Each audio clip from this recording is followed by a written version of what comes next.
Buongiorno, buongiorno. Apriamo con una notizia che riguarda il crollo del Ponte Morandi. Il Fatto Quotidiano poco fa ha pubblicato l'audio di una intercettazione con Gianni Mionda e un tecnico, un dialogo da cui dopo il crollo del Ponte Morandi si ammetteva che si sapeva da tempo che tutta la struttura era a rischio. Vediamo questo video con l'audio del Fatto Quotidiano pubblicato pochi minuti fa.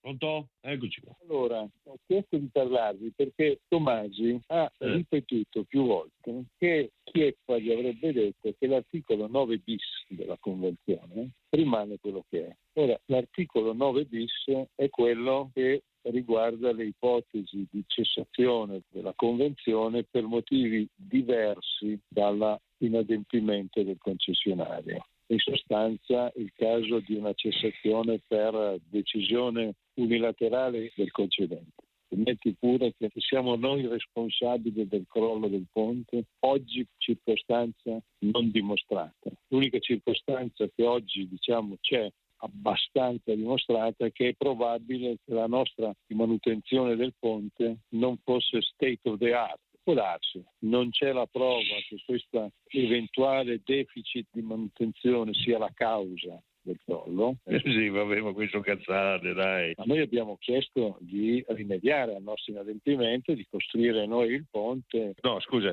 no, perché qua stai prendendo una brutta piega.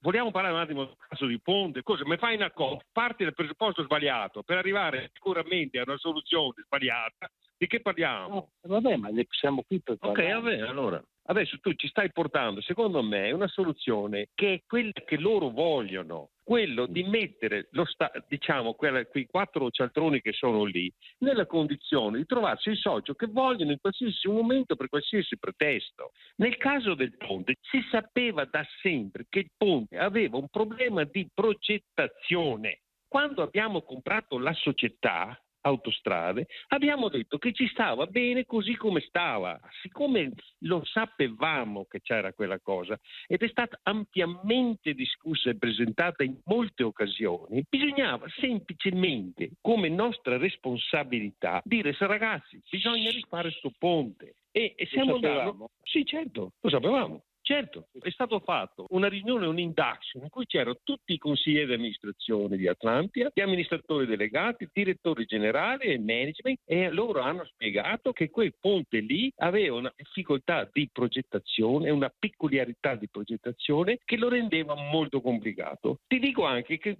negli anni 60 tutti gli ingegneri, tutti quelli che insegnavano scienze delle costruzioni portavano questo esempio di questo ponte Morandi come molto originale ma molto problematico. Allora, quando io ho chiesto all'ingegner Castellucci e ai suoi dirigenti, fra cui l'ingegner Mollo, direttore generale, chi è che certifica la stabilità di sto ponte e l'agibilità di sto ponte, mi è stato detto, ce lo autocertifichiamo. Ci ho spiegato? Beh, ho capito, io queste circostanze non le conoscevo. Vabbè, ma allora bisogna saperle però, perché sennò qua arriviamo a conclusioni pericolose. Allora loro adesso hanno individuato giustamente l'inettitudine della famiglia Benetton. Ok, però la famiglia Benetton nella sua stupidità può anche dire sì, io mi sono fidato di Castellucci, di Tomasi e di quant'altro, però mi sono fidato anche dei controlli che dovevano esserci. Siccome stiamo parlando di una rete vecchissima che ha mediamente più di 60 anni, praticamente da rifare tutto. Non so, io non sono così informato dei dettagli. Ma no, ma è così. Ma quando dico questo, scriverò che noi individuiamo quelle zone dove c'è un pericolo oggettivo. È dappertutto. Sergio, dappertutto. Perché se non si prende atto che bisogna rifare tutto, ma tutto, Hai visto sulla A26 quello che è venuto giù una frana, cazzo, ha buttato giù in Liguria, piuttosto che in Toscana, piuttosto che in Abruzzo, piuttosto che nel Molise. È tutto a rischio e può succedere di tutto. Cosa facciamo? Forse dobbiamo pensare seriamente, dire, vabbè, abbiamo capito che non siamo più compatibili con voi. Ragazzi, mettiamoci d'accordo, comprate questa cosa, pagate un prezzo, lo fatelo pagare a chi cazzo vi pare. E amici come prima non ne parliamo più. Però tu vedi un signore che entra e si prende la responsabilità di queste opere giunte. No, ma li faranno, ma li farà. Siccome qua vedo un gran movimento di gente che ci sta girando intorno per prendere sta cosa a spese nostre. E la verità è che noi, anche come consiglio, abbiamo sempre pensato che ci fossero quelli che controllavano. Quando tu vai all'ANAS a farti approvare o vai al Ministero a farti approvare un progetto di qualsiasi natura e dimensione, stai per scontato che quelli hanno controllato. Poi scopri adesso che non hanno controllato niente. Allora siamo altro che uscire. E allora ve la riprendete. E non ne parliamo più. E se la prendono loro o lo Stato, vabbè, ma diventa un problema di prezzo. Perché se vogliono far riflettere sul prezzo la vetustà della rete e la necessità di rifare tutto, come dici tu, siamo punto da capo. Noi andiamo in mano a, come si chiama, al povero Di Maio o al povero Buffagni o equivalente. E se non ci sono i protocolli, se non ci sono le regole, non possiamo metterci lì, perché poi andiamo sempre nella causa, comincia la causa. È sempre stato così, Adesso, perché funzionava? Perché Gavio andavano lì al ministero e sì, una fiasco di vino, una bottiglia di grappa e il vino ligure e andavano avanti. E questo insomma era un audio pubblicato poco fa dal Fatto Quotidiano, un audio inedito, problema di progettazione, diceva Gianni Mion, lo sapevamo già, l'intera rete era vecchissimo, era Gianni Mion che parlava con Sergio Erede, consulente legale, avete sentito, lo sapevamo, certo che lo sapevamo, ovviamente questa è un'intercettazione che ovviamente sarà al centro di un grosso dibattito anche sui giornali prossimamente. Sono stati promossi, e qui andiamo alla cronaca del territorio, sono stati promossi nonostante avessero sparato i pallini con una pistola ad aria compressa all'insegnante. Ricordate la professoressa colpita da questi pallini in un liceo di Treviso. Sono due studenti dell'istituto di Rovigo, protagonisti di una vicenda che fece scalpore. È intervenuto su questa polemica anche il ministro della difesa Guido Crosetto. Ci si stupisce appunto che due studenti protagonisti di questa vicenda siano stati promossi con 9 in condotta. Vediamo il servizio di Federico Fusetti. Chiedo scusa a titolo personale, da semplice cittadino, all'insegnante. Così è intervenuto su Twitter il ministro della difesa Guido Crosetto sulla vicenda della docente di un istituto tecnico di Rovigo. Alcuni studenti le avevano sparato dei pallini con una pistola ad aria compressa e poi l'avevano derisa sui social. 2 dei 5 ragazzi, nonostante il fatto, sono stati promossi con 9 in condotta. Se la scuola ha lo scopo di educare, penso si sia persa un'occasione, ha scritto sui social il ministro Crosetto. Gli avvocati dell'insegnante stanno attendendo la conferma ufficiale della promozione, quindi hanno intenzione di contattare il ministro dell'istruzione Valditara, anche perché sembra che non siano mai state applicate le sospensioni disciplinari. Il fatto risale all'11 ottobre del 2022 e l'insegnante aveva chiesto alla direzione scolastica dei provvedimenti. Non essendo arrivati, aveva presentato denuncia. E i vandali sono sempre in azione sui mezzi di mobilità della Marca trevigiana. Un gruppo di ragazzi ha fatto esplodere dei petardi durante la corsa dell'autobus, filmando tutto con il telefono. Il video è diventato virale su Instagram, ormai è la prassi, provocano dei guai e poi filmano e postano tutto su Facebook, come è successo a Roma con gli youtuber che hanno filmato addirittura quello che è accaduto dopo un incidente che hanno provocato causando la morte di un bambino di 5 anni. Vediamo. 15 petardi fatti esplodere in autobus e lanciati dai finestrini verso le persone. Il video caricato sui social per ottenere like e visualizzazioni. Il fatto è accaduto la scorsa settimana a bordo di un autobus MOM nella zona di Montebelluna. I ragazzi autori del gesto, molto probabilmente minorenni, hanno cominciato inizialmente a creare trambusto all'interno del mezzo e poi fatto scoppiare i petardi lungo il corridoio e fuori dai finestrini all'altezza delle fermate, provocando paura e rabbia tra i passeggeri. Un atto pericoloso che avrebbe potuto ferire le persone o provocare un incendio al suo interno. È l'ennesimo caso di vandalismo nei mezzi di mobilità di marca. Questa volta i bulli hanno agito con uno scopo ben preciso: importunare l'autista e filmare il tutto per ottenere un po' di notorietà sul web. L'autista MOM si è trovato involontariamente protagonista di un video diventato virale su Instagram. I 4 ragazzi sono stati denunciati ai carabinieri di Treviso dal conducente. Andiamo a Vicenza, dove c'è stato un incendio in un appartamento di Viale San Lazzaro, nessun ferito, è intervenuta la polizia, ma anche i vigili del fuoco e il SUEM. Sentiamo Luisa Bertini. Incendio divampato in un appartamento in Viale San Lazzaro a Vicenza ieri intorno alle 23, che ha comportato l'intervento dei vigili del fuoco e degli agenti della squadra volanti che hanno messo in sicurezza i locali. Nessuno dei 4 componenti della famiglia abitante, che è stata evacuata, ha riportato lesioni. Le cause sono al vaglio delle squadre intervenute. Ancora con la cronaca, la Procura di Trento ha deciso di archiviare l'inchiesta sul disastro della Marmolada. Accolta la tesi dei periti, fu un evento, è stato ribadito, imprevedibile. A quasi un anno dalla tragedia, era il 3 luglio 2022, ecco la sentenza del giudice per le indagini preliminari di Trento che mette la parola fine alla tragedia. Il crollo di una parte del ghiacciaio della Marmolada, che provocò la morte di 11 persone, non ha responsabili. E così l'inchiesta della Procura di Trento è stata archiviata, una decisione per certi versi attesa, perché la perizia degli specialisti aveva confermato l'imprevedibilità dell'evento e perché di conseguenza il procuratore di Trento aveva già chiesto l'archiviazione. Erano le 13:45 del 3 luglio del 2022, quando un seracco si era staccato dal ghiacciaio.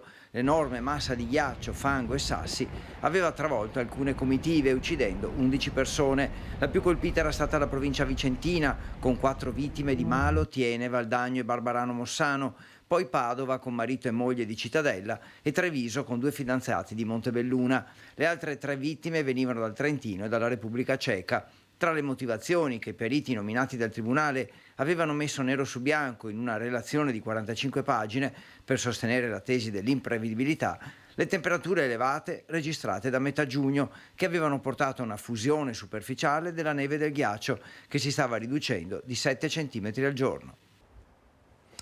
E questo era il servizio Federico Fusetti. Forze dell'ordine e vigili del fuoco ancora sul Piave per cercare il cellulare e un coltello di Aymen Adda Benameur, il 17enne ucciso da 2 coltellate da Elia Fiorindi l'11 maggio scorso a Varago di Maserada. Oggi è stato usato anche un drone che ha sorvolato l'intera area per cercare questo coltello che secondo l'accusa la persona che poi è rimasta vittima di questo omicidio avrebbe sfoderato. Vediamo.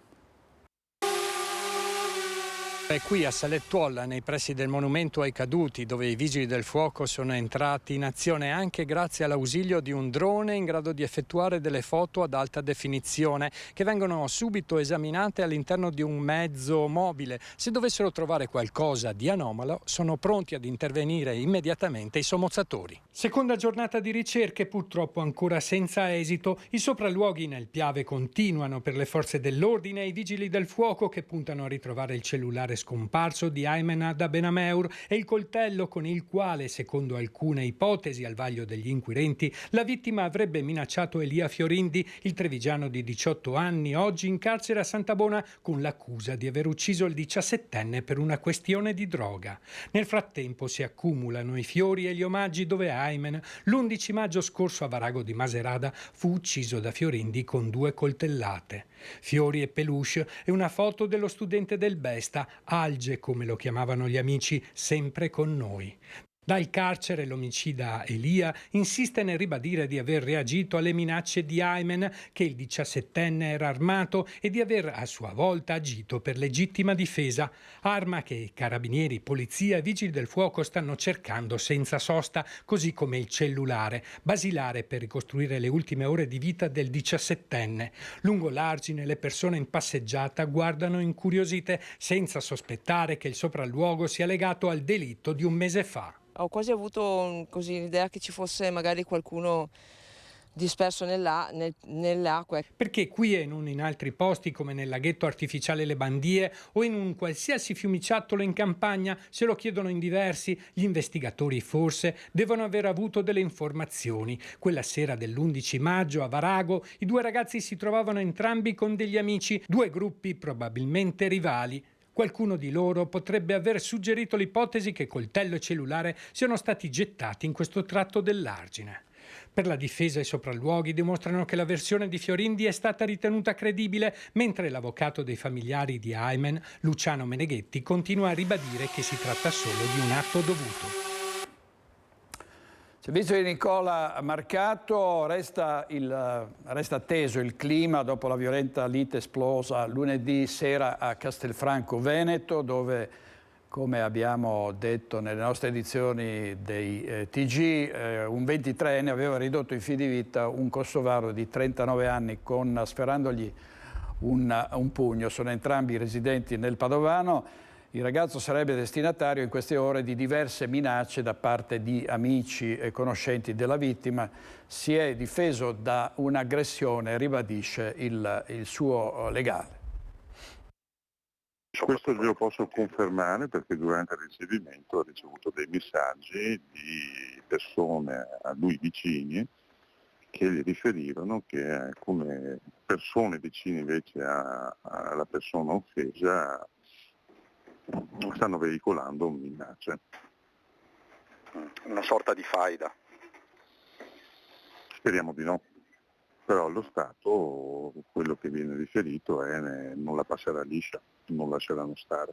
Sono messaggi precisi, inquietanti, quelli che in queste ore hanno come bersaglio il 23enne pugile residente a San Martino di Lupari, accusato di aver ridotto in fin di vita un kosovaro di 39 anni di Loreggia, ancora in prognosi riservata al Cafoncello di Treviso. A formularle sarebbero alcuni conoscenti della vittima, anche loro kosovari. I fatti sono quelli di lunedì sera in via Pagnana a Castelfranco, nei pressi dell'Eurobike al Lago, dove una mancata precedenza avrebbe provocato un'escalation di violenze. Prima le provocazioni, poi la lite con il 23enne che ha sferrato il colpo, facendo cadere l'uomo a terra, dove ha sbattuto violentemente la testa. Il ragazzo sostiene di essersi difeso da un tentativo di strangolamento e di non essersi dato alla fuga. Mi dice di non essere scappato,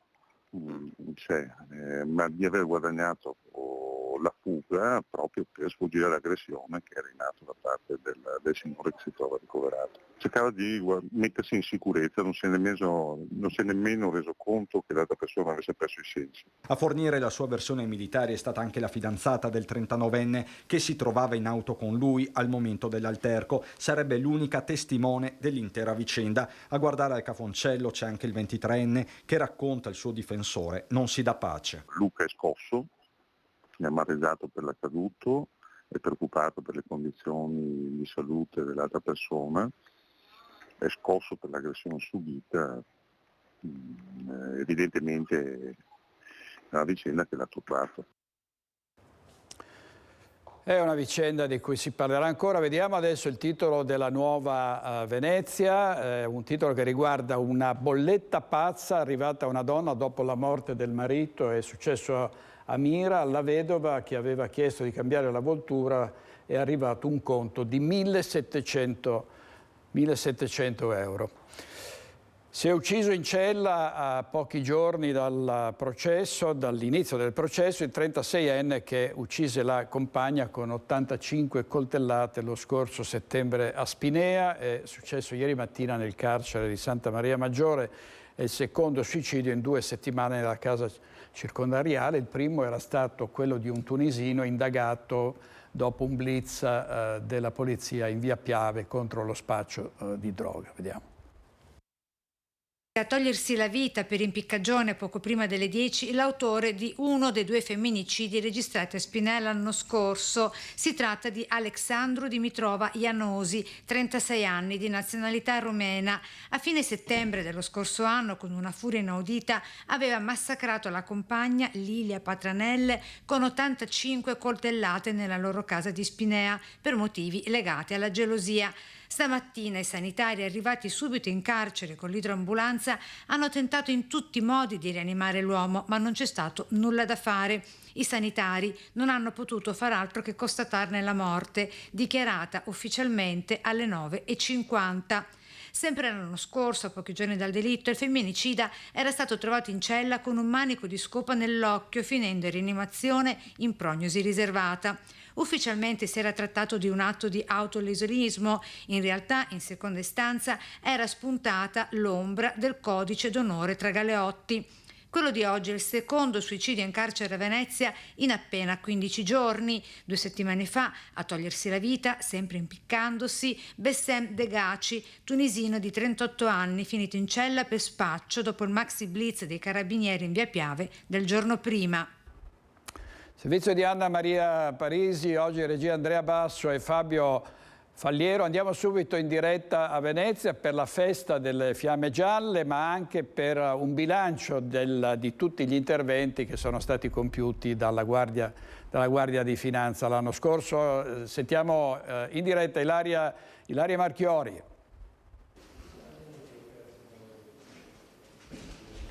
Buongiorno allo studio, buongiorno ai nostri telespettatori. Ci troviamo qui a Venezia nella sede della Guardia di Finanza insieme al generale Riccardo Rapanotti, comandante regionale della Guardia di Finanza. E proprio oggi, in occasione del 249esimo anniversario delle Fiamme Gialle, presentiamo un bilancio importante. Questo generale è stato un anno decisamente impegnativo per le Fiamme Gialle, non che gli altri non lo siano, ma questo proprio in particolare, anche per un lavoro di sinergia che è stato fatto poi nel territorio di Venezia e non solo, anche con le altre forze dell'ordine. In sintesi, qual è stata la principale attività della Guardia di Finanza? Forse sintetizzare un po' tutto in un'unica attività è un po' difficile, poiché le competenze in materia economico-finanziaria sono effettivamente molto ampie. Però è chiaro che potrei dire che i 3 settori, anziché un unico aspetto, ma 3 aspetti, se mi è consentito, sono quello comunque che riguarda le entrate, quindi comunque il controllo fiscale rimane una priorità proprio per venire incontro alle esigenze di selezionare nel modo migliore possibile gli eventuali target ispettivi, in un'ottica anche appunto di non controllare le aziende che si comportano in un modo corretto con riferimento agli adempimenti di carattere fiscale, e quindi cercare di creare quella cornice di sicurezza di carattere economico-finanziaria per consentire agli operatori sani, onesti ed importanti di continuare a proliferare nella loro attività. L'altro ambito ovviamente è sulla bocca di tutti, il PNRR, quindi tutti gli investimenti per quanto riguarda la spesa pubblica per le grandi opere pubbliche o per opere anche di minore rilievo ma che hanno un'importanza quantitativa importante, fanno sì che la Guardia di Finanza sia un partner anche qui importante per le pubbliche amministrazioni, per fornire una cornice di sicurezza nella esecuzione dei contratti e quindi anche per fare in modo che le aziende che poi contrarranno con le amministrazioni pubbliche siano aziende sane e non infiltrate dalla criminalità organizzata. Il terzo aspetto è quello della sicurezza di carattere sociale. Un'operazione sicuramente importante, recente, è stato il sequestro di 850 kg di cocaina, un'operazione antidroga molto ben strutturata perché è una dimostrazione di una sinergia di cooperazione di carattere internazionale, cioè segnalazioni di cooperazione con altri organismi esteri attraverso la Direzione Centrale dei Servizi Antidroga, ma poi sviluppata tecnicamente e investigativamente dai reparti della Guardia di Finanza di Venezia. Non si tratta soltanto di un risultato molto importante sotto il profilo quantitativo, ma perché anche ha dei risvolti di attenzione nei confronti della società. L'immissione di sostanze stupefacenti nel nostro territorio significa molti guai, molti danni per la sicurezza sociale del nostro territorio. Comandante, oggi si entrerà proprio nel vivo dei festeggiamenti. Quest'anno non si svolgeranno alla Giudecca. No, abbiamo pensato anche un po' di cambiare. Il campo San Polo è un campo estremamente importante, molto bello, molto ben frequentato anche da tanti turisti. Abbiamo pensato che forse una cerimonia in mezzo alla gente fosse anche un modo per farci vedere, farci conoscere e perché no dare per quell'ora di cerimonia anche un piccolo spettacolo anche sotto il profilo militare. Quindi un modo anche per coinvolgere la cittadinanza. Questo è il nostro intento e speriamo di suscitare interesse e sicuramente anche l'affetto delle persone. Grazie, ringrazio il generale Rafanotti. Qui da Venezia è tutto, restituisco la linea allo studio. Grazie Ilaria Marchioro, uno straordinario lavoro quello della Guardia di Finanza. Andiamo a Treviso in diretta da Anna De Roberto perché la soprintendenza ha dato il via libera al Parco della Vittoria. A te Anna. Mi blocchi tu? Direttore, sì, buongiorno a te, buongiorno ai telespettatori. Siamo proprio in Piazza Vittoria, in realtà è alle nostre spalle, qui siamo in Viale Cadorna che è la via che alla fine dei lavori di un parcheggio che porterà nel cuore del centro storico di Treviso, se non sbaglio, 430 posti auto, questa è una via che diventerà ZTL ed è una via però in cui insistono e ci sono tantissimi commercianti, addirittura negozi storici come quello di Rossana, un negozio dal 1960 e lei del progetto del Parco Vittoria ne ha sentito parlare ormai da 20 anni. Assolutamente sì. Allora, dopo la riunione di ieri sera che di fatto dà il via libera con le perizie per la gestione del monumento dei caduti che dovrà essere spostato per favorire gli scavi, di fatto partirà il cantiere, quindi è l'ultimo tassello prima di partire con i lavori di un progetto. Lei manifesta preoccupazione, come ha preso la notizia di questo sostanziale via libera? Allora, la notizia l'ho presa adesso da voi perché non ho ancora avuto modo di guardare i quotidiani, però è da un po' che se ne parla, come diceva lei, da tantissimi anni. Speriamo almeno che questa volta si vada a una fine, in un senso o nell'altro, perché continuare a proporre le cose e poi non portarle a termine non va bene neanche per noi commercianti. La preoccupazione, come per tutti, è quella degli anni che ci vogliono affinché venga svolta questa cosa. Se tutto va liscio, siamo ben contenti che ci siano i parcheggi. Chiaro che per noi l'importante è che ci continui a essere la viabilità, l'accesso, la possibilità di caricare e scaricare e quant'altro, non solo per noi ma anche per i nostri clienti, trattando un prodotto particolarmente pesante e ingombrante. Magari non proprio idoneo al centro città, ma ci siamo da 60 anni e vogliamo continuare a rimanerci. Giustamente, acquistare un registratore di cassa significa poterlo portare e caricare subito in una macchina. Andrea Penzuaiello, storico commerciante, ma anche candidato alle ultime elezioni, segue il progetto di Piazza Vittoria da tantissimo, adesso di fatto si parte. Voi cos'è che chiedete? Perché ovviamente saranno anni davvero di disagi e c'è anche il rischio che poi si possano trovare dei reperti o delle falde che potrebbero lasciare un cantiere aperto per anni. Esatto, diciamo che è un progetto che io ho sempre visto di buon occhio perché comunque saremo il primo viale pedonale del centro storico vicino al parcheggio più importante della città, quello che diventerà il parcheggio più importante della città. La paura per tutti quanti è quella dei lavori, di come verranno organizzati, quindi quello che ci serve è sicuramente un piano di viabilità per il periodo dei lavori che ci permetta di avere comunque un flusso di gente costante, considerando anche che negli ultimi 10 anni circa in questa via proprio hanno investito tantissime realtà commerciali nuove e quindi devono poter mantenere il loro standard di business anche durante il tempo dei lavori e poi appunto che questi lavori non vengano rallentati o peggio bloccati in fase di esecuzione per falde o ritrovamenti che purtroppo in un centro storico medievale come quello di Treviso si possono sempre recuperare. Senti Andrea, nello specifico ci sono anche dei commercianti assolutamente contrari a questo parcheggio, addirittura era stata fatta una raccolta firme, qualcuno oggi purtroppo ha chiuso in ferie, lo abbiamo contattato e insomma c'è tanta preoccupazione. Sì, io ho avuto diverse volte modo di confrontarmi con questi commercianti negli ultimi mesi quando si è tornato anche in fase appunto di campagna elettorale a riparlare del Parco Vittoria. La paura paura più grande non è tanto nell'avere il parcheggio vicino, perché il parcheggio poi diventerà un'opportunità per tutti quanti, la cosa è innegabile, è appunto la gestione dei lavori, sia in fase di eventuali ritrovamenti appunto che rallenterebbero i lavori, ma anche proprio una gestione dei lavori a monte che deve prevedere un piano viabilità importante, serio, studiato magari in concerto anche con noi per capire quali sono le nostre esigenze sia per i clienti sia per noi. A proposito di concerto, della riunione di ieri sapevate qualcosa? Assolutamente no, ma noi siamo cittadini, l'amministrazione si è appena insediata, è giusto che lavori con i loro tempi.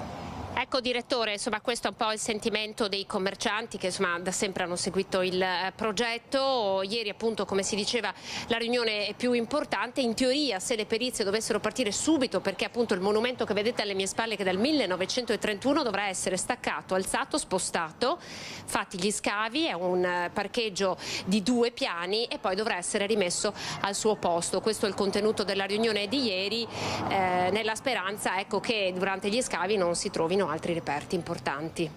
Grazie molte ad Anna De Roberto e ai suoi ospiti. Torniamo alla cronaca nera. È andato a Casalpalocco l'uomo di 58 anni che nel 98 perse la figlia Manuela in un incidente molto simile a quello che ha provocato la morte del piccolo Manuel. Tra l'altro si chiamava appunto Manuela. Sentiamo cosa ha detto al Corriere del Veneto. Sentiamo.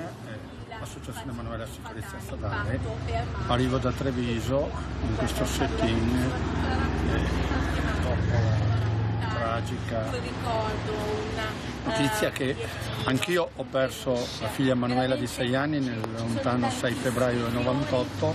Sono passati 25 anni, ma poco le istituzioni fanno nella prevenzione, educazione e repressione sulla strada. Da qui non mi muovo affinché il CSM, il Consiglio dei Ministri, non dia in calendario con un decreto legislativo delle nuove leggi per quanto riguarda la sicurezza stradale. Dobbiamo combattere la distrazione alla guida, per cui vivamente invitiamo a portare in governo il ritiro patente in un mese per chi fa uso del cellulare o di PC in auto, 6 mesi se recidivi, certe le pene per quanto riguarda stato di ebbrezza, certe le pene per quanto riguarda le alterazioni tossicologiche e soprattutto le forze dell'ordine sulla strada. Siamo in guerra, se serve l'esercito deve essere presente. Andrea Dan, il padre che perse la figlia di 6 anni, Manuela, a Codogné nel 98, siamo in guerra, ha detto, davvero molto apprezzabili le sue parole, questa iniziativa per fare pressione sul governo perché prenda delle misure più drastiche nei confronti di chi provoca queste tragedie. Andiamo adesso, di nuovo torniamo a Padova, i furti in casa continuano, come diciamo molto spesso i ladri la prima cosa che fanno, essendo persone che arrivano qui in questo paese e non trovano lavoro e non hanno di che mangiare, la prima cosa aprono i frigoriferi. Prima della razzia hanno cenato addirittura in giardino, in questo caso ad Anguillara Veneta. Cena in giardino con l'insalata di riso trovata in frigo per i ladri in azione in alcune case di Anguillara Veneta. Indagano i carabinieri sulle razzie registrate nel paese. I ladri hanno colpito in 2 abitazioni diverse. Nella prima hanno rubato contanti e gioielli dopo essere entrati in casa forzando una finestra. Nell'altra il furto è stato solo tentato. I ladri sono stati messi in fuga dall'urlo del proprietario svegliato di soprassalto dopo che i malviventi avevano rotto il finestrino dell'auto parcheggiata nel cortile. Servizio di Chiara Gaiani, furti e truffe con l'estate e l'esodo verso le località turistiche, aumenta per i cittadini il rischio di visite inattese e sono sempre pronti ad entrare in azione i ladri. Vediamo quali sono i consigli dell'Arma dei Carabinieri. L'estate L'estate rimane uno dei periodi dove maggiormente aumenta il rischio di furti e colpi in abitazione. Oltre ai sopralluoghi, nelle zone prescelte, i ladri prediligono sempre più le piattaforme social.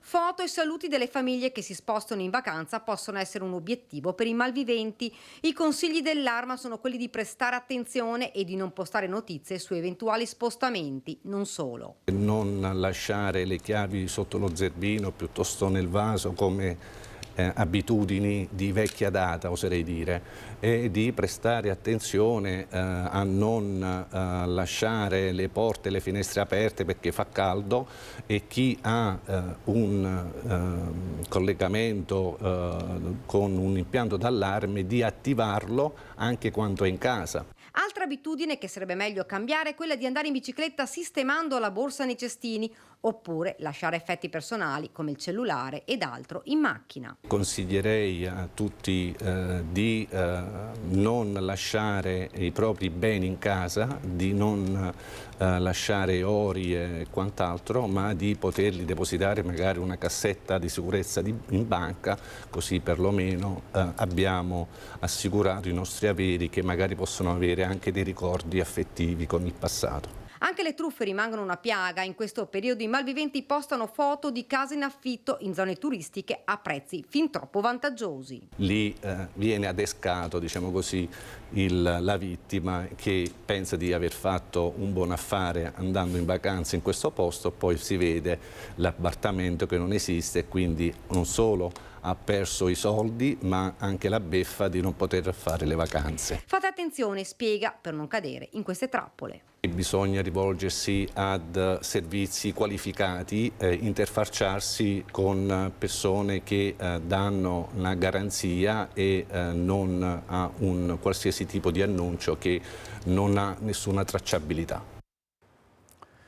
Adesso una vicenda che sta facendo discutere: dovevano portare un bambino disabile all'MM9, il museo di Mestre, ma sono entrati in zona ZTL senza il permesso, e la disavventura è poi andata incontro a un'azienda di trasporti trevigiana.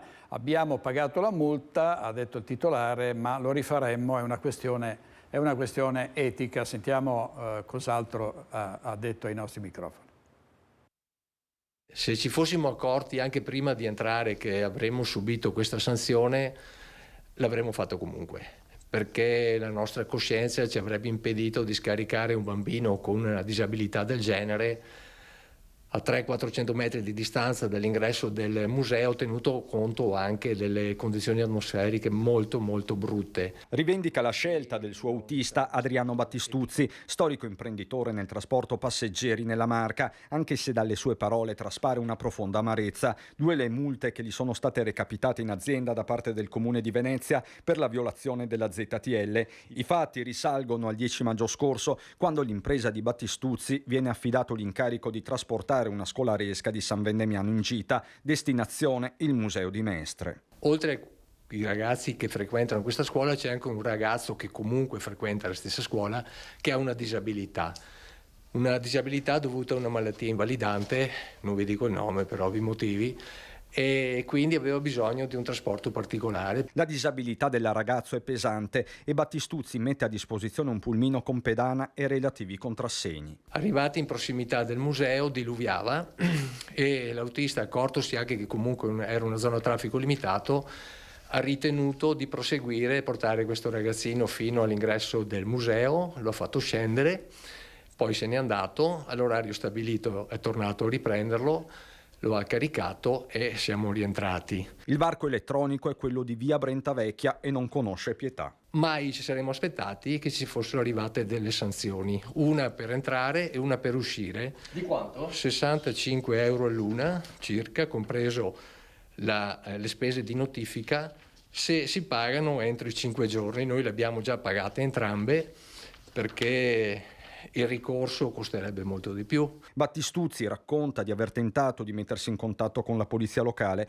ma inutilmente. Più di musichette che durano in attesa quarti d'ora, e poi ho tentato di parlare con qualcuno che ti rimanda all'altro. A me dispiace molto di questo, perché pensavo che le amministrazioni fossero un po' più attente quando si tratta di disabili, specialmente di bambini. mi rassegno al fatto che l'abbiamo presa, l'abbiamo pagata. Aggiungo anche che il comune di San Vendemiano attraverso il sindaco si erano offerti di pagarla loro, ma abbiamo preferito farlo noi.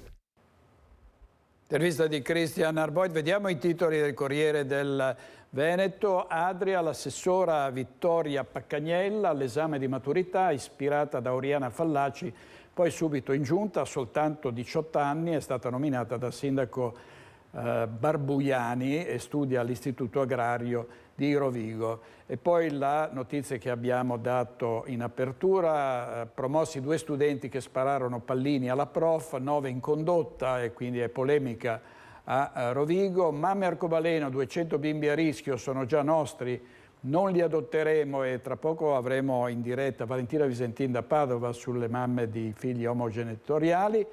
Ancora Filippo Roncato, il PR condannato per stupro e il post prima del carcere, un pensiero a chi mi vuole bene. Vania Bonvicini, la confessione shock al telefono, l'ho ucciso, è pieno di sangue, è la donna che ha accoltellato il compagno a San Bonifacio. Se vieni qua ti pugnalo al cuore, al processo i messaggi della fidanzata Valentina a Mattia Caruso, ne abbiamo parlato ieri. Adesso andiamo a Padova in diretta da Valentina Visentin, perché arriveranno da tutto il Veneto le famiglie arcobaleno che domani manifesteranno davanti al Tribunale per protestare contro la Procura. Ci colleghiamo in diretta adesso per avere gli aggiornamenti. A te Valentina. Buongiorno da Padova, dove c'è grande attesa per la manifestazione che si svolgerà domani mattina alle 10 davanti al Tribunale di Padova, dove la Procura ha impugnato i 33 atti di nascita di bimbi figli di 2 mamme, di fatto annullando quella registrazione, dichiarandola illegittima. Qui con me c'è Irina, la portavoce referente delle famiglie arcobaleno del Veneto. Vi aspettate una grande adesione? Come si svolgerà questa manifestazione? Qual è il messaggio che volete dare? Allora, noi aspettiamo sì l'arrivo di tantissime persone, perché sono aderite tantissime associazioni, persone fisiche. Non abbiamo mai visto così tanta risposta mediatica a un semplice appello su una pagina, tra l'altro locale, di Facebook. Anche se siamo coscienti che venerdì mattina alle ore 10 è abbastanza difficile essere in piazza, poiché tutti lavorano e quindi devono prendere i permessi, almeno che non sono partite IVA, per manifestare assieme a noi. È una manifestazione statica, senza microfono, senza interventi. Quello che desideriamo fare è far vedere al Tribunale e alla gente che noi esistiamo, che i nostri bambini esistono, che noi non siamo numeri sulle cartelle giudiziarie e i nostri bambini non sono incoscienti, sono perfettamente coscienti di quello che sta succedendo e ne patiscono, vi assicuro, ne patiscono tantissimo. Cosa porterete? Perché porterete una cosa simbolica davanti al Tribunale proprio per far capire questa cosa. Allora, se posso, sarà una piccola sorpresa, perché appunto è una performance che stiamo preparando, performance simbolica per far capire chi siamo.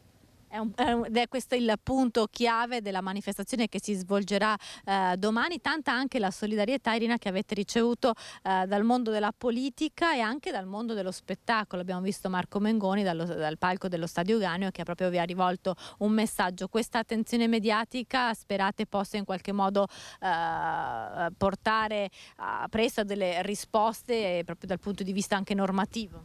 Allora, noi speriamo che prima del 14 novembre, quando è stata fissata la prima udienza in Tribunale di Padova, la politica si muova, il Parlamento si muova, seguendo le indicazioni ricevute non solo dall'Unione Europea ma anche dalle tantissime sentenze di Cassazione, e che sia stoppato un procedimento che a costo di tutti noi contribuenti dello Stato italiano fa togliere al bambino un genitore già esistente, già registrato, quindi sono anni e anni e anni di tribunale, sono anni e anni e anni di soldi, per poi rifarlo avere tramite un'altra forma giuridica. Non ha alcun senso. Allora ringraziamo Irina, domani appunto l'appuntamento alle 10 davanti al Tribunale di Padova con il sit-in delle famiglie coinvolte da questa decisione della Procura. Da Padova è tutto, restituisco la linea allo studio. Grazie Valentina Visentin, grazie a lei e alla sua ospite. Adesso andiamo in diretta a Bassano del Grappa da Ferdinando Garavello, perché dopo la vicenda dell'ISAC ci si chiede quale sarà il futuro delle case di riposo. Diamo la linea a Ferdinando Garavello. Buongiorno anche ai nostri telespettatori. Siamo nel municipio di Bassano del Grappa, dove questa mattina è stato presentato lo sblocco del cosiddetto piano MAR, un tema urbanistico di grande importanza per la città. C'è con noi il sindaco Elena Pavan, c'era l'assessore all'urbanistica Viero, c'era il vice sindaco Andrea Zonta, ma in questa vicenda si innesta anche quello che vi abbiamo raccontato negli ultimi giorni, ovvero la vicenda legata all'ISAC, alle case di riposo bassanesi. Ne parleremo poi nel seguito della nostra informazione, ma approfittiamo del fatto che abbiamo qui il sindaco per chiedere a lei che cosa sta succedendo con l'ISAC dopo le richieste di dimissioni, comunque le sfiducie che abbiamo visto nei giorni scorsi. Clemente Peserico, presidente del CDA, ha fatto una sorta di sorpasso, lo abbiamo chiamato, a sinistra del municipio, lanciando alcune importanti informazioni per il futuro. Sindaco, che cosa sta succedendo con l'ISAC in questo momento? I membri del CDA superstiti, gli attuali 3 membri, hanno manifestato in maniera forte e determinata la loro volontà nel trovare una soluzione alla sede di Villa Serena, che oggi è una sede inadeguata, e quindi hanno lanciato questa iniziativa volta alla costruzione di una nuova ala dinanzi alla sede dello Sturm. Credo che ISAC e il tema della casa di riposo sia un bene supremo al quale dobbiamo tutti quanti comunque dare attenzione e tenere come priorità. Seppure con magari sensibilità diverse, credo che il bene dell'ente e la sua sostenibilità sia a cuore anche a questo CDA, e a fronte della determinazione nel proseguire con questa progettualità che mira ad offrire dei posti letto che siano confortevoli, adeguati, con tutti i servizi, insomma, per far stare al meglio gli anziani all'interno di una struttura, credo che l'amministrazione debba in qualche maniera accompagnare questo processo, visto che ISAC appunto non è né di questa amministrazione né di questo CDA, ma è un bene della città, e questo da tantissime decine di anni, e quindi questo insomma ha fatto sì che il bene superiore della casa di riposo prevalesse su quelle che sono state posizioni che nel recente passato insomma hanno visto distanti amministrazione e CDA. Sindaco, per chiudere questo collegamento, è una pace definitiva, è una pace armata o è una pace funzionale al futuro appunto di questa opera importantissima per la città? È una pace funzionale a fare il meglio per l'ente ISAC e per la città di Bassano del Grappa. Con queste dichiarazioni noi adesso poi proseguiremo con le conferenze stampa per capire come verrà strutturato il piano MAR, quali collegamenti avrà con la parte diciamo sociosanitaria, sociale bassanese, però vi cediamo la linea. Ferdinando Garavello e la sindaca di Bassano del Grappa, Elena Pavan. Restiamo a Bassano perché è stato denunciato dalla Guardia di Finanza un falso promotore finanziario. Vediamo. Proponeva investimenti in criptovalute senza però essere un professionista abilitato. È stata denunciata alla procura dalle Fiamme Gialle bassanesi una persona che esercitava abusivamente l'attività di promotore finanziario per investimenti in monete digitali. Grazie alle indagini svolte dalla Guardia di Finanza attraverso i dati informatici e documentali raccolti dopo diverse perquisizioni nei luoghi di lavoro dell'indagato, è emerso che quest'ultimo aveva costruito una rete di clienti in tutto il bassanese, pubblicizzando una piattaforma di investimento online in valuta virtuale. Proponeva facili profitti nel mercato della criptomoneta, accrescendo sempre di più la sua clientela inesperta, oltre che la sua posizione gerarchica all'interno della piattaforma del sistema di investimento, raggiungendo un ruolo apicale e di conseguenza maggiori guadagni. All'indagato, sottoposto all'obbligo di presentarsi all'autorità giudiziaria dal Tribunale di Vicenza, sono stati sequestrati gli strumenti informatici per gestire l'attività abusiva, oltre che contanti sospetti per 32.000 euro. Servizio di Sharon Di Carlo, andiamo in pubblicità un paio di minuti e poi torniamo subito con altre notizie e altri collegamenti con i nostri inviati nelle province del Veneto. State con noi, grazie.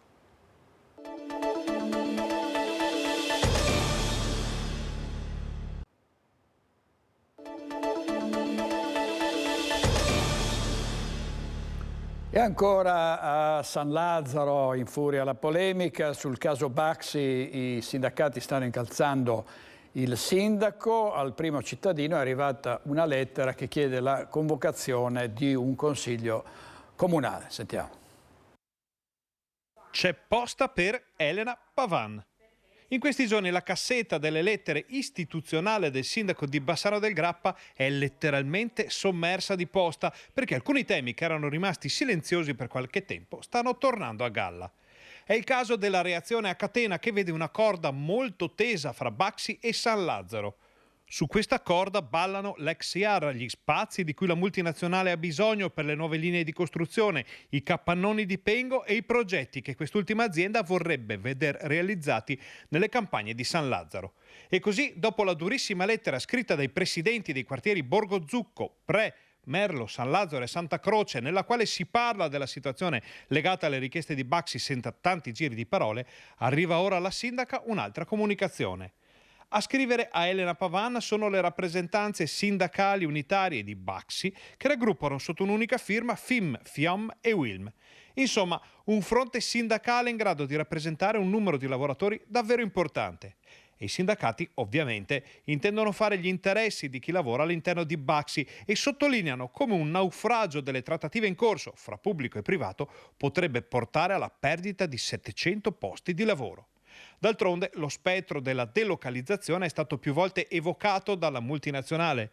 L'ombra spaventosa del trasferimento delle linee di produzione bassanesi ha portato a una riunione del Consiglio di fabbrica che si è tenuta il 25 maggio. Da questa riunione è emersa la richiesta di una tutela degli interessi dei lavoratori di Baxi, oltre ad aspettative piuttosto urgenti sulla risposta chiesta dall'azienda al comune. L'ultimatum, come ormai è chiamato a Bassano e dintorni, è scaduto a fine maggio, ovvero 3 settimane fa, ma dall'amministrazione di Elena Pavan, fanno sapere i sindacati, non sembra essere pervenuto alcun segnale. Il silenzio ha innervosito lavoratori e sigle sindacali che con la lettera del 20 giugno chiedono al sindaco un incontro con il Consiglio Comunale e con tutte le parti coinvolte nel progetto. Capitale, impresa, lavoro e ambiente possono stare assieme se il progetto è costruito a più mani, conclude la richiesta, che si aggiunge a quelle già inoltrate alla Pavan dai cittadini, dai quartieri, dagli ambientalisti e dalla città in generale su questa reazione a catena. E il silenzio non è più un'opzione. Torniamo sulle basi americane perché è stato proclamato un clamoroso sciopero da parte dei sindacati per i tagli al personale civile. Il servizio di Daniele Garbin. Sono stati proclamati dalle organizzazioni nazionali 2 giorni di sciopero con 2 manifestazioni, 2 presidi, uno che interesserà Vicenza e le basi di Aviano dell'Air Force e di Livorno sempre dell'Esercito. E la seconda giornata del 30 di giugno sarà una manifestazione a Napoli, a Sigonella, dove ci sono delle basi della Marina. Uno sciopero inedito per la base di Vicenza, che ha sempre mantenuto rapporti contrattuali corretti con i lavoratori italiani che fanno funzionare le installazioni militari americane in città. Attualmente sono 800 i lavoratori con contratti diretti che svolgono molteplici funzioni professionali, artigianali e commerciali, più un indotto di circa 2000 persone coinvolte con le esternalizzazioni. Dal 2021 il contratto collettivo era scaduto, ma non solo non è più stato rinnovato. Ai sindacati in un incontro interlocutorio, oltre ad un tassativo diniego da alcun aumento salariale, sarebbe stato comunicato l'intenzione di licenziare 41 persone della base di Vicenza, senza rispettare le più comuni procedure contrattuali vigenti. Tutte le installazioni d'Italia stanno portando grandissima solidarietà ai lavoratori e alle lavoratrici di Vicenza per i 41 esuberi e stiamo tutti lottando perché ci sia un rinnovo dignitoso e decoroso delle condizioni di impiego. Principalmente si sono trincerati dietro delle restrizioni di budget che sono inesistenti, in quanto negli altri paesi europei dove operano basi americane sono stati dati sia gli aumenti nell'ordine di oltre il 5%, sia delle una tantum anche superiori ai 1.500 euro per far fronte al caro vita. Quindi non si spiegano le restrizioni di budget solo in Italia. Ancora di più è il motivo che ci ha spinto a questo sciopero è il fatto che nell'incontro di raffreddamento tenuto in ambasciata, che doveva servire proprio per trovare una soluzione, quindi un incontro di alto livello, c'è stata sostanzialmente respinta qualsiasi ipotesi negoziale per il rinnovo. Mancano poche ore, è iniziato il conto alla rovescia per il congresso della segreteria regionale della Lega, è previsto per sabato, si eleggerà il nuovo segretario regionale, i contendenti sono rimasti due dopo il ritiro di Roberto Marcato, e cioè l'attuale commissario Alberto Stefani e lo sfidante Franco Manzato. Risentiamo cosa ha detto ieri a Villorba nella sede del K3. Noi siamo la Lega Veneta e vogliamo tornare ad essere quello che ci spetta. Comunicare non è mai stata la sua priorità, spiega Franco Manzato, preferisce raccontarsi come uomo del fare, ma questa volta la conferenza stampa al K3 di Villorba, a 24 ore da quella di Roberto Marcato, è tutta per lui. Un monologo di 35 minuti davanti alla stampa. Siamo sotto l'occhio del ciclone, dice, serve capacità di rappresentare finalmente il nostro territorio. La nostra idea è quella di costruire all'interno della Lega Veneta i vari comitati di lavoro perché si possa proporre al federale, a Salvini, delle proposte che provengono dalla Lega Veneta, che abbiano un riscontro nel territorio. Non solo una rivendicazione di spazi e rappresentanza, ma anche di identità. Non si sbottona sul discorso che pronuncerà sabato davanti ai delegati per convincerli a sceglierlo ad Alberto Stefani, del quale dice: ho il massimo rispetto, starebbe bene accanto a me. Mette però sul piatto in dote 20 anni di politica, dagli albori nel 93 in Consiglio d'Oderzo accanto a Beppi Covre fino alla scuola politica da lui fondata. La Regione come capogruppo prima e assessore poi, il Parlamento. 3 proposte di legge approvate delle quali rivendica la paternità. Tanti anni di gestione del partito, nella ricostruzione del partito anche nei momenti difficili, nella costruzione anche di classe dirigente. Molti di quelli che oggi rivestono cariche anche importanti li ho fatti crescere io in maniera molto forte. Nessun commento sulla rinuncia del collega Marcato, che descrive come uomo dalle grandi potenzialità. L'obiettivo resta per Manzato colmare il divario di consensi che divide i territori, una stoccata, seppur indiretta, a chi ha gestito il partito in anni di commissariamento. Io credo che la Lega Veneta sicuramente nei prossimi 3 anni si concentrerà sulle altre province, le province centrali e nord-sud, perché hanno la grande potenzialità e professionalità per poter essere a livello di provincia di Treviso tranquillamente. L'identità per noi è importante, se tu annacqui l'identità il cittadino non riesce a capire perché deve votare te o qualcun altro. Io credo che la grande tradizione della Lega Veneta si deve rimodernare, ma deve essere molto riconoscibile. Se fosse per me, conclude, avrei aperto il congresso di sabato al voto dei militanti ed anche alla stampa. Insomma, un congresso a porte aperte. Servizio di Anna De Roberto, sono tantissime le reazioni all'interno della Lega nell'imminenza del voto al congresso, sentiamone alcune. Si sono avuti degli input tali dove il candidato ottimale secondo determinate situazioni, parlo delle altre province, è Franco Manzato. Vola leggero Giampaolo Gobbola, prende larga come sempre, salvo poi chiarire: abbiamo bisogno di esperienza, da qui la sua presenza a sostegno della candidatura di Franco Manzato. Posso dire semplicemente perché Manzato l'ho conosciuto, perché nelle province che avevano meno possibilità di leghismo, chiamiamo così, ho mandato lui a suo tempo. Ci stiamo graffiando ora come fanno le unghie delle mani, è la sua lettura della situazione attuale. Torneremo ad essere forti come un pugno chiuso, dice. Dispiaciuto per il ritiro della candidatura di Roberto Marcato, invece si è detto il sindaco Mario Conte. Mi dispiace perché si toglie un elemento al confronto. Io sono sempre dell'idea che più si candidano e più idee di futuro ci sono da presentare ai militanti e più opportunità di crescita c'è.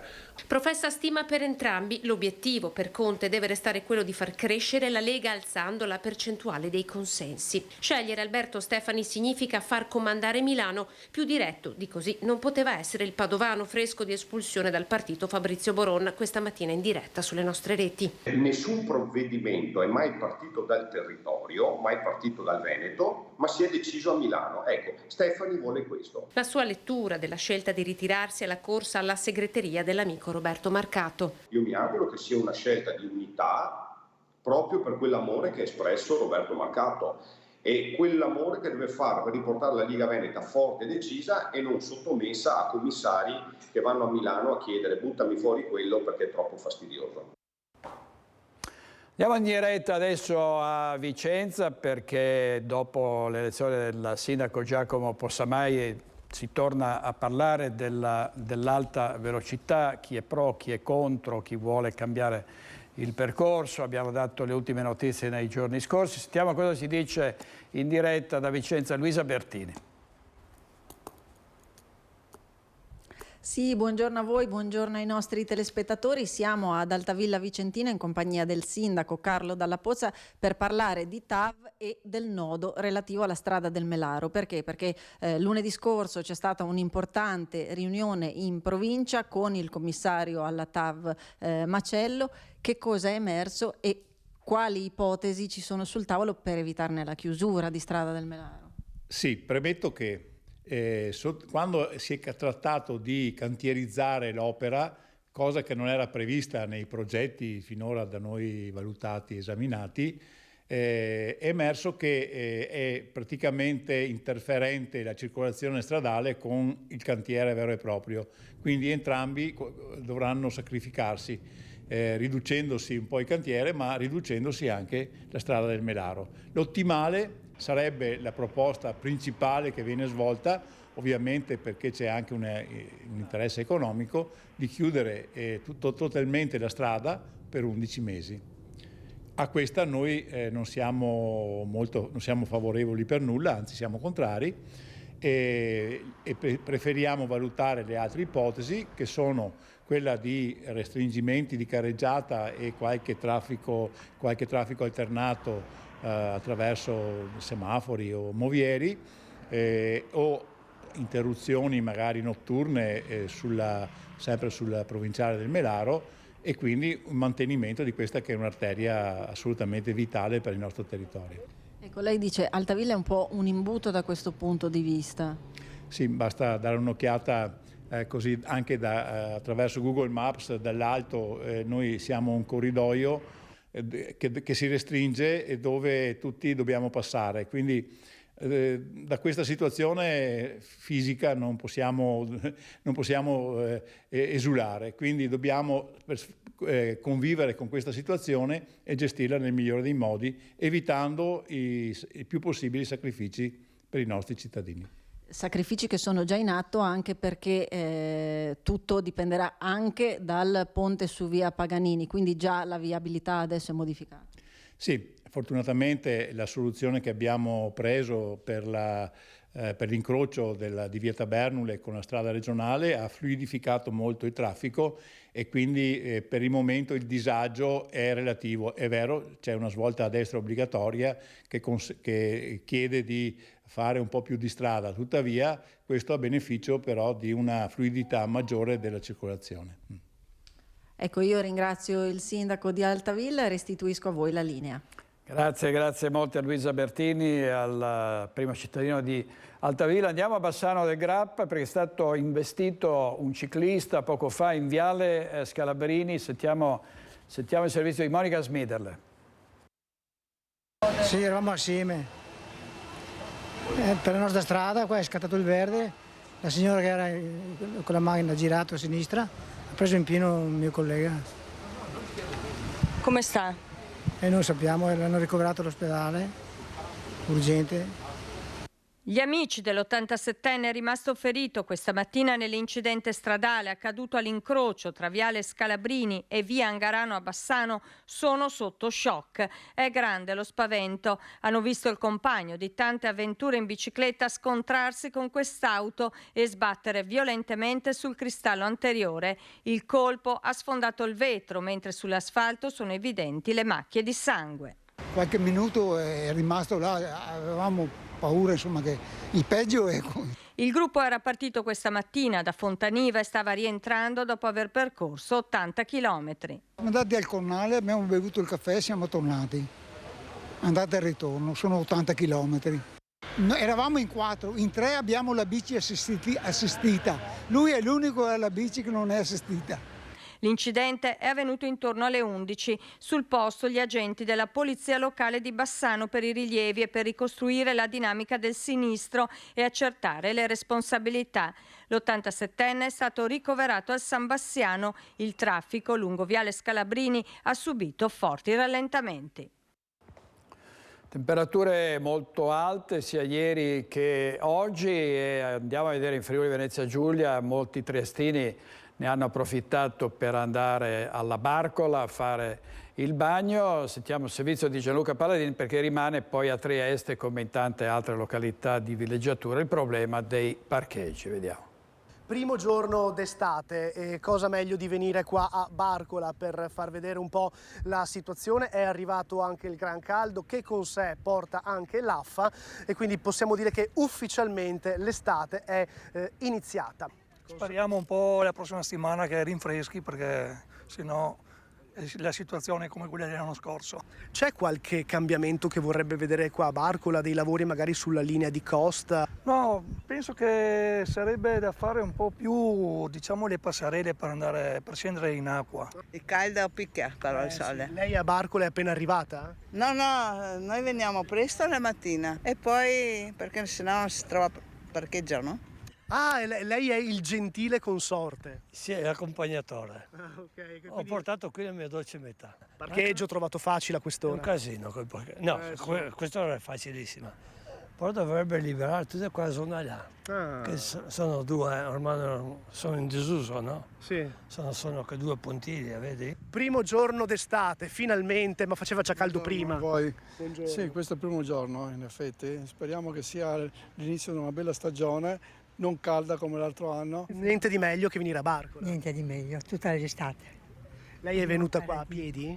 Sono in macchina con mia figlia e se no in autobus, perché in auto e perché i posteggi bisogna venire molto presto. È un problema quello dei parcheggi? Eh sì. Ha sbagliato indirizzo perché sono bresciano. Lei è bresciano, qui in vacanza? Sì, sì. Come si trova a Trieste? Trovo molto bene. Bello questo posto che è molto caratteristico per la città. Lo apprezzo molto perché mi piacciono le vacanze semplici, senza... Sto appunto leggendo, guardi, un Venezia, la cultura balneare, italiani poveri ma allegri. Una lettura da mare, diciamo, ma anche di crisi un po'. Così, sì, un po' di crisi, ma è questo. Beh, al mare si sta bene, anche se fa lo stesso caldo. Comunque si riesce a sopportare meglio, dai, con questa brezza che c'è. Quanto si sta bene qua? Magnificamente, specialmente se non si paga niente. Questo è molto importante. Signora, soffre il caldo? Sì, io particolarmente molto. Speriamo adesso di fare il primo bagno, ma non so l'acqua com'è. Testeremo fra poco. Io aspetto a luglio, quando è già un po' brodino, insomma. Ah no, brodino non va bene, dai. Triestini intervistati da Gianluca Palladini, c'era anche un bresciano, per cui arrivano un po' dappertutto a Trieste, è una città meravigliosa, poi ha questa fortuna Trieste, i triestini possono andare a fare il bagno stando sul marciapiedi, cioè dal castello di Miramare fino a quasi al centro di Trieste c'è tutto un litorale, un marciapiede, si sdraiano lì, ci sono gli scogli, ci sono... proprio è una spiaggia libera, è una costa libera e si buttano praticamente dalla strada in mare. È una grande fortuna avere il mare proprio a due passi e libero per tutti. Vediamo invece a Marostica, lì il mare non c'è a Marostica e quindi si soffre il caldo, ma i cittadini che sono stati intervistati si rassegnano e si adeguano alla situazione. Vediamo. È prevista un'estate caldissima. Io lo spero. È contenta quindi? Sì, molto, molto. E come farà con 40 gradi sotto l'ombra? Vabbè, dai, bevo acqua.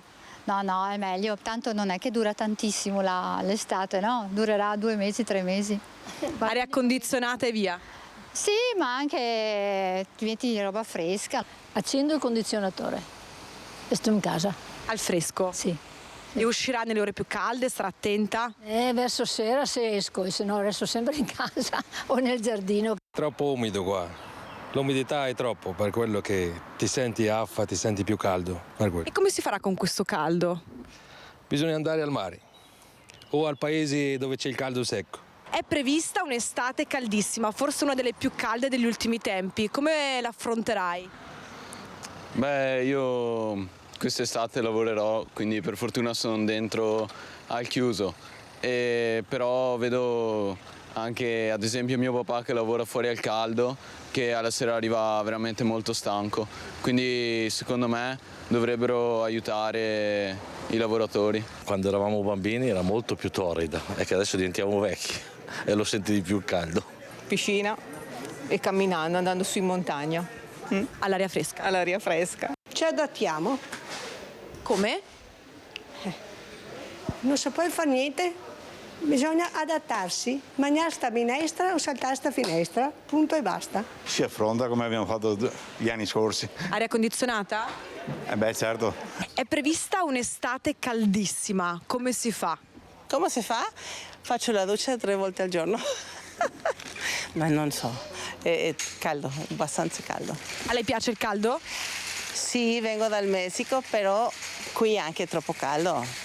E deve stare troppe volte bevendo birra o siero. Allora, una brutta notizia per le coppie omogenitoriali, perché vediamo il titolo di questo giornale sulla maternità surrogata. No, questa è la maternità surrogata, cioè l'utero in affitto. La Corte europea dei diritti umani boccia i ricorsi delle coppie sulle mancate trascrizioni all'anagrafe. Allora, si tratta anche delle trascrizioni all'anagrafe, quindi c'è questa bocciatura da parte della Corte europea dei diritti umani, che quindi fa segnare un punto per la Procura di Padova, che su proprio l'iscrizione all'anagrafe si è indirizzata praticamente impugnando gli atti della trascrizione. Andiamo agli esami di maturità, 570.000 gli studenti coinvolti in tutta Italia e ieri c'è stata la prima prova, quella fatidica del tema di italiano. Sentiamo Monica Smidele, qui siamo tornati a Bassano del Grappa. Oggi prima prova, la prova scritta di italiano, tanto temuta, com'è andata? Abbastanza bene, ci aspettavamo qualcosa di meglio, delle tracce migliori, però non è andata proprio male. Cosa vi aspettavate? Delle tracce attuali con temi più attuali, tipo le proteste, le donne in Iran e tutte quelle cose, invece sono uscite tecnologia, WhatsApp. Io ero venuta con l'intenzione di fare la traccia A, sperando che uscisse D'Annunzio Svevo, ma è uscito fuori Quasimodo e Moravia e quindi sono passata direttamente alla C e ho fatto anch'io quella su WhatsApp. Ho scelto la traccia C2 che parlava del come al giorno d'oggi non si sa più attendere e portare pazienza e ho riflettuto su questo, secondo me è un aspetto che è vero di quello che viviamo. E domani? Domani c'è la prova di matematica e per quella sono meno portato, ma comunque cercherò di fare il mio meglio. Abbiamo finito, ci siamo tolti l'ansia, pensavo fosse più difficile, però comunque ci è andata bene. E ora aspettiamo la seconda prova domani. Sarà molto più impegnativa, però ci si prova in qualche modo. Sei preoccupata? Per gli iscritti non tanto, più per l'orale. Per lo scritto per ora no. Hai dormito stanotte? Sì. Stranamente sì, sono riuscita ad addormentarmi presto, ho fatto le mie ore di sonno. Quella su Piero Angela. Sì, era un testo argomentativo un po' complicato, però... Sì. Domani? E domani microbiologia. E siamo preoccupati anche per quello, però si spera bene, dai. Come giudichi le tracce di quest'anno? C'erano molte storiche, Secondo me abbastanza corrette, dai, abbastanza giuste. E vediamo anche gli studenti nella Marca Trevigiana, sono 8.000 peraltro, il servizio di Anna De Roberto, ovviamente servizio sul tema di italiano ieri, si è svolto ieri. Parlava dell'attesa e del valore dell'attesa e praticamente il fatto che adesso con WhatsApp, i social, siamo sempre abituati ad avere tutto subito e invece dobbiamo anche sapere attendere, insomma. La trovi pertinente come traccia proprio in questo particolare momento storico?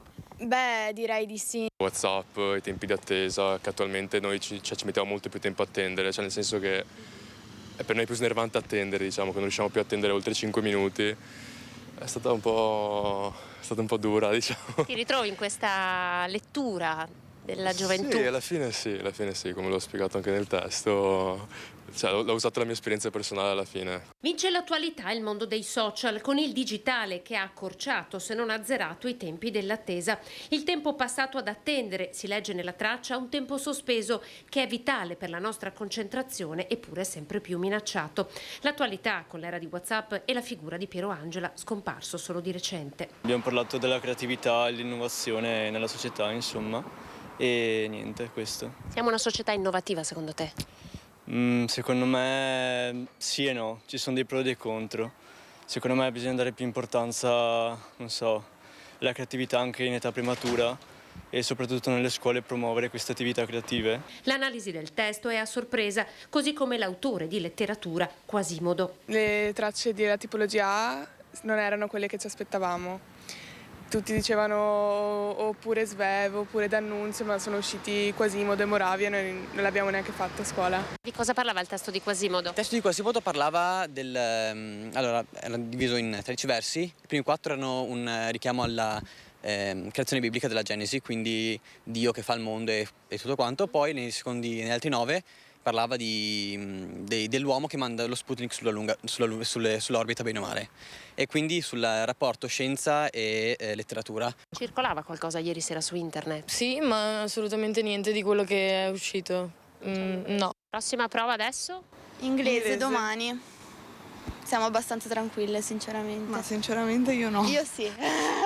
Ore 14.30, tutti fuori, tempo scaduto. E allora, prima di rimettersi sui libri in vista di domani, un brindisi per sciogliere la tensione. Vediamo gli auguri e i consigli della Presidente del Consiglio Giorgia Meloni agli studenti. Vediamo. Intanto comincio col salutare tutto lo staff di Scuola Net, che ringrazio per l'invito, e i tanti studenti che sono collegati. Stanno per cominciare gli esami di Stato per la maturità, un momento molto importante per tutti voi ragazzi e ragazze che dopo anni di studio, di dedizione, di sacrificio chiudete un ciclo fondamentale della vostra vita. Ricordo ancora quei giorni carichi di tensione, lo studio a perdifiato che precedeva gli esami finali, l'adrenalina, la consapevolezza che lì si metteva in qualche giorno, in poche ore, tutto il lavoro che era stato fatto per anni. Ma ricordo anche la grande emozione, l'emozione di sapere che di lì a poco si sarebbe aperta un capitolo completamente nuovo per la propria vita. Così sarà anche per voi. C'è chi tra voi proseguirà negli studi universitari, chi invece sceglierà magari di abbracciare un'esperienza lavorativa. Qualsiasi sia la scelta che farete, ricordate che voi siete i padroni del vostro destino. Siate creativi, buttatevi a capofitto nel vostro sogno, qualsiasi sia il vostro sogno, credeteci con tutte le vostre forze per realizzarlo.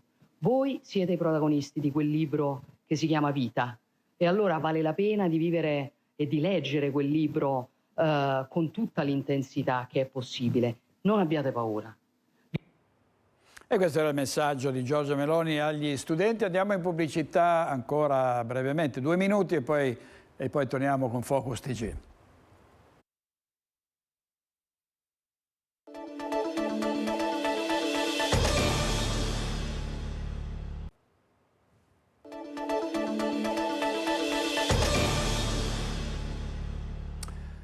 È intervenuto il ministro dell'istruzione Giuseppe Valditara sui fatti di Rovigo, cioè gli studenti che hanno sparato dei colpi di gomma, dei proiettili di gomma alla professoressa. Sono stati promossi con 9 in condotta. Valditara dice messaggio diseducativo e aggiunge rispetto all'autonomia di ogni scuola, tuttavia la scelta di dare 9 in condotta a chi ha aggredito una professoressa mi lascia sorpreso anche per il messaggio diseducativo che ne può derivare. La scuola è il presidio imprescindibile di educazione al rispetto, ha detto il ministro. Ho chiesto una relazione dettagliata sulle motivazioni che hanno condotto a questa decisione. Vediamo i risultati di un'inchiesta di Legambiente sullo stato dei nostri fiumi. C'è ovviamente il problema siccità, ma c'è anche quello dei fiumi che quando ci sono intense precipitazioni sono pieni di rifiuti e di vegetazione e quindi è facile poi vedere delle esondazioni. Sentiamo.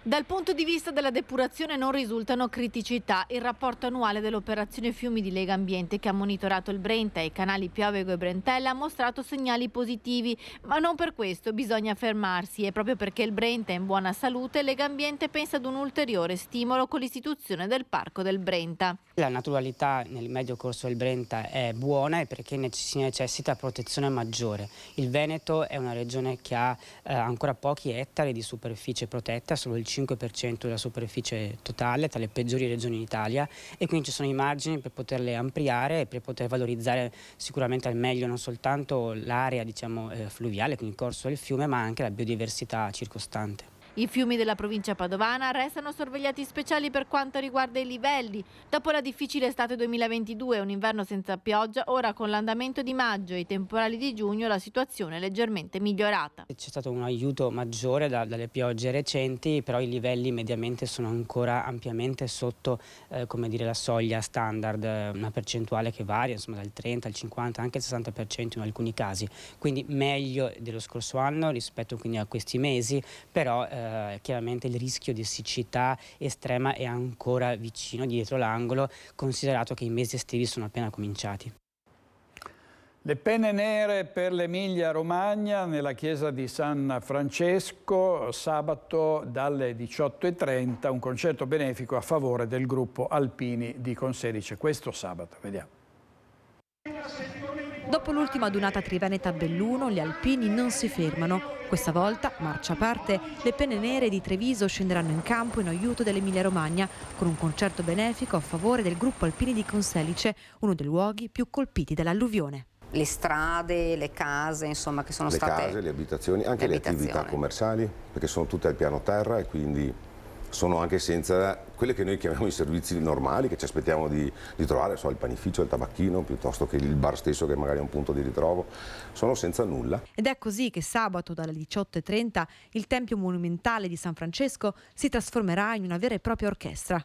Devo ringraziare i gruppi di Treviso e di Carbonera che si sono adoperati per organizzare, e vanno ringraziati i cori ANA della sezione di Treviso, l'Otteto ANA, il coro Famiglia Alpina di Breda di Piave e il coro ANA di Preganziol, che intratterranno la cittadinanza dalle 18:30 per un'oretta e mezza all'interno della chiesa di San Francesco. Un'ora e mezza di concerto, tantissimi gli alpini, attese infatti anche le penne nere di Conselice. Avremo 35 alpini con grande soddisfazione che verranno a questo coro e di conseguenza spero soprattutto nella popolazione trevigiana che ci diano anche una mano, perché la chiesa di San Francesco tra l'altro è molto adatta per ricevere questi cori, perché è una cosa meravigliosa, e quindi mi auguro che saremo in parecchi.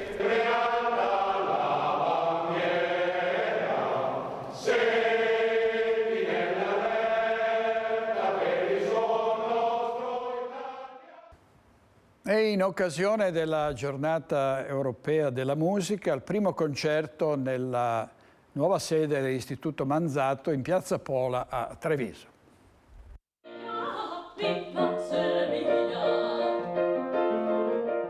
E con una canzone di Federico Garcia Lorca, interpretata dalla voce del soprano Anna Manzato, che prende vita, proprio in occasione della Giornata Europea della Musica, il primo concerto dell'Istituto Manzato nella nuova sede in Piazza Pola. Tutto questo è stato possibile grazie alla generosità della famiglia Baccini, che ha messo a disposizione questa ala di questo fabbricato meraviglioso, l'ex Banca d'Italia, nel cuore della città, in Piazza Pola, e l'hanno messo a disposizione della comunità trevigiana con un gesto di grande generosità. È un momento di commozione. E con una grande commozione che la famiglia Baccini riconsegna lo stabile alla collettività in una nuova veste. Sembrava un'idea un po' balzana quando l'abbiamo pensata tra di noi, arrivarci dà una grande emozione. E poi a trovarsi un immobile dove hai dal punto di vista imprenditoriale l'opportunità di massimizzare in centro storico trevigiano, oppure fare qualcosa senza massimizzare ma cercando di donare. Famiglia Baccini, Comune di Treviso, Associazione Musicale Francesco Manzato e un accordo con il Conservatorio Stefani di Castelfranco. Un lavoro di squadra cominciato nel 2021 e che a settembre vedrà aprire ufficialmente le porte dell'istituto alla comunità. Ci tenevamo in questa occasione, cioè nella giornata mondiale della musica, di dare un piccolo assaggio di quello che sarà l'Istituto Manzato in questa nuova sede. Però l'apertura vera al pubblico con una serie di eventi che stiamo programmando adesso sarà a settembre. Stiamo pensando a delle cose molto particolari. Per esempio non facciamo l'open day, ma faremo l'open night.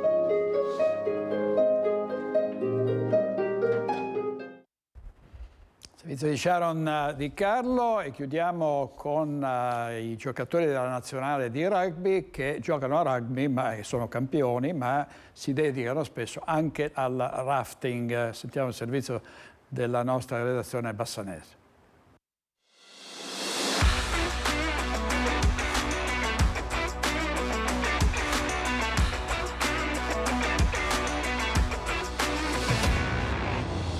I magnifici 30 in gommone sono gli atleti della nazionale di rugby in ritiro in questi giorni a Pergine e Valsugana per la preparazione ai prossimi mondiali. E nella giornata libera hanno fatto meta in Brenta, coinvolti nell'avventura del rafting, accompagnati dalle guide dell'Ivanix Team, anche se sul gommone ci sono rimasti gran poco. Alla fine un po' un gioco fra di noi, una sfida, quindi ci tuffavamo, ci buttavamo in acqua, qualche sorriso in più, qualche scherzo, ma è stato sempre bello. Come vi sembra questo fiume? Bello, molto bello, non tanto pericoloso, infatti per quello ci siamo tuffati da soli, però sempre divertente. Freddo? Molto freddo, però siamo in estate, quindi ci sta anche. Sì. Tra un tuffo e l'altro si preparano al rientro a Pergine e pensano già alle partite di settembre. Che pronostico si fa per questo mondiale? Come ogni mondiale sì, sono delle partite molto difficili, ogni partita è vincibile per noi, ovviamente cominciamo con Namibia e Uruguay e poi passiamo alla Nuova Zelanda e la Francia, le prime due passano nel girone, quindi tutto su quelle, sì, tutte le partite saranno dure, però secondo noi possiamo veramente passare il girone, sarà il nostro obiettivo. Il gruppo è molto carico, siamo molto stretti, è un bel gruppo, tutti quanti lavorano molto duro e lavoriamo per noi stessi, per il gruppo e quello che dobbiamo fare, poi speriamo di rendere i nostri tifosi fieri al mondiale.